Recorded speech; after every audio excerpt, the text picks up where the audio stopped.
करवीर निवासिनी महालक्ष्मी अंबाबाई मंदिराच्या संवर्धन कामामध्ये आपण शिखराच्या कामामध्ये जेव्हा दगडाचा पूर्ण भाग आढळला तेव्हा पूर्ण वरचा डोम किंवा डेरा हा विटा आणि चुनाचा असल्यामुळं तो मेटलनं कव्हर करण्याचं पुरातत्व खात्याकडनं सजेशन घेतलं होतं आणि त्यानुसार आपण हे काम सुरू केलं होतं. आपण गेले एक महिनाभर यावर काम सुरू होतं आणि 500 शिखरं धातूनं म्हणजे तांब्याच्या ह्याच्यात आपण तयार करून घेतली होती, घेण्याचं सुरू केलं होतं. भक्तांच्या माध्यमातून त्या अंबाबाईच्या मुख्य शिखरावर 1.5 किलोपेक्षा जास्त सोनं चढवलेला हा पूर्ण कळसाचा भाग रात्रभर बसवण्यात आला. काल रात्री 11 वाजता सुरू झालेलं हे काम सकाळी 7 वाजेपर्यंत सुरू होतं. सर्व भाग तंतोतंत जुळवून अगदी योग्य पद्धतीनं लावण्याचं काम या कारागिरांनी अगदी उत्कृष्टपणे केलेलं आहे. आणि भाविकांनी यानंतर सुद्धा अजून पुढच्या शिखरासाठी काम करण्याची काही भाविकांनी इच्छा व्यक्त केलेली आहे. भविष्यात आपण सर्व शिखरांमध्ये या पद्धतीनं सुधारणा करू शकू अशी आपल्याला अपेक्षा आहे.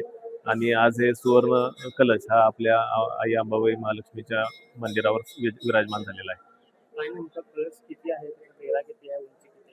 साधारण खालचा डेरा हा 7 ते 7.5 फूट उंचीचा आहे आणि वरचा कळस हा 6 फुटाचा आहे. साधारण 13.5 फूट उंचीचा संपूर्ण भाग आहे आणि खालच्या कमल पुष्प त्याच्यावरचा पूर्ण डेऱ्याचा भाग परत उलट कमल पुष्प आणि वरती कळस अशा पद्धतीनं त्याचं स्वरूप आहे. मूळ स्वरूपात ज्या पद्धतीनं तो घडवलेला होता त्याच पद्धतीचा हा धातूचा आकार सुद्धा आपण घडवून घेतलेला आहे आणि त्यामुळे त्याचं मूळ स्वरूपातच सुवर्ण लेपन झालं असल्यामुळं तो जास्त आकर्षक वाटत आहे. पुढच्या काळामध्ये मेंटेनन्स किंवा कशा पद्धतीने ज्या पद्धतीनं तो तयार केलेला आहे त्यामध्ये ऊन वारा पावसामध्ये ते सुरक्षित राहील अशा पद्धतीचा वापर केलेला आहे.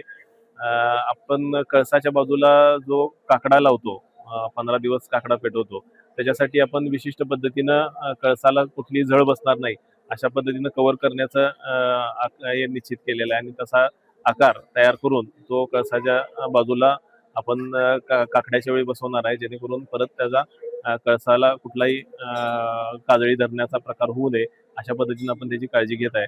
आणि चांगल्या पद्धतीने तो कित्येक वर्ष म्हणजे 100 वर्ष राहील अशा त्याची ग्वाही त्यांनी कारागिरांनी दिलेली आहे आणि तो त्या पद्धतीने टिकवण्यासाठी आपण संपूर्ण प्रयत्न करू.